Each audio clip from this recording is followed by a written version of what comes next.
Let's bring in Fox News political analyst Lisa Boothe. Lisa, we love talking to Lisa Boothe. She's so smart and a great writer. So when you heard all what we just played, I mean, let me back up. Even now, top Democrat Jared Golden told the Washington Post, what the Democrats are doing, it's not effective. He's frustrated by their fear-mongering hysteria. He's saying if Democrats, quote, make everything DEFCON 5, then eventually nothing is DEFCON 5. I mean, the Democrat credibility has fallen out of bed and down the stairs. What do you think?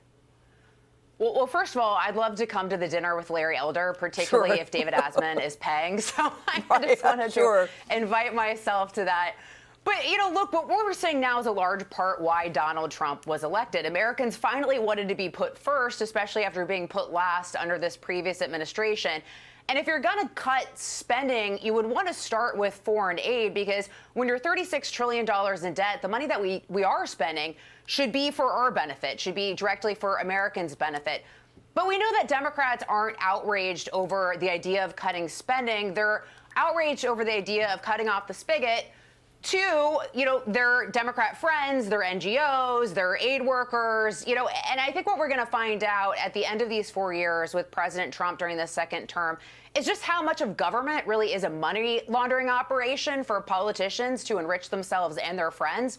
And so ultimately, I think that is what this is all about, particularly when you look at the outrage over USAID. Yeah, USAID. By the way, you know, USAID naturally fits inside the State Department anyway. I mean, half of their workers were actually outside contractors.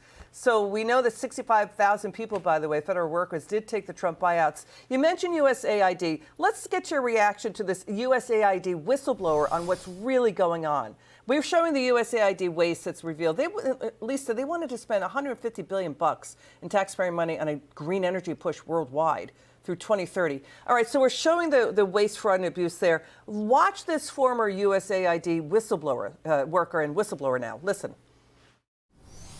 Some of the career bureaucrats were refusing to implement the president's agenda, and they had the opinion that they knew better than the American people who elected the president. A lot of them were beholden or had ties to the previous administration, the Obama administration.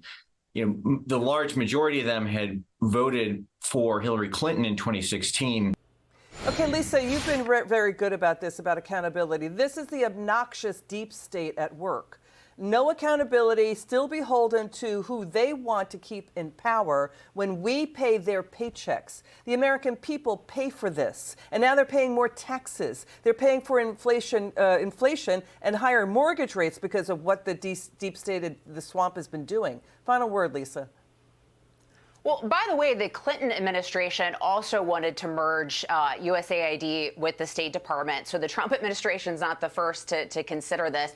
But beyond that, Democrats use a lot of these foreign entanglements as a guise to enrich themselves and their friends.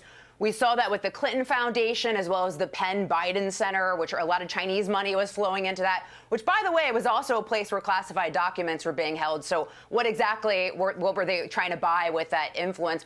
Or even just the way the Biden family has enriched themselves off of some of these foreign relationships as well. So I think if you really dig further under the hood of the USAID, we're going to find out some really troubling things about the way Democrats have tried to enrich their friends and Democrat donors. Terrific stuff, as always, from the one and only Lisa Boothe. Watch Lisa Boothe. Great stuff, Lisa. Have a great weekend.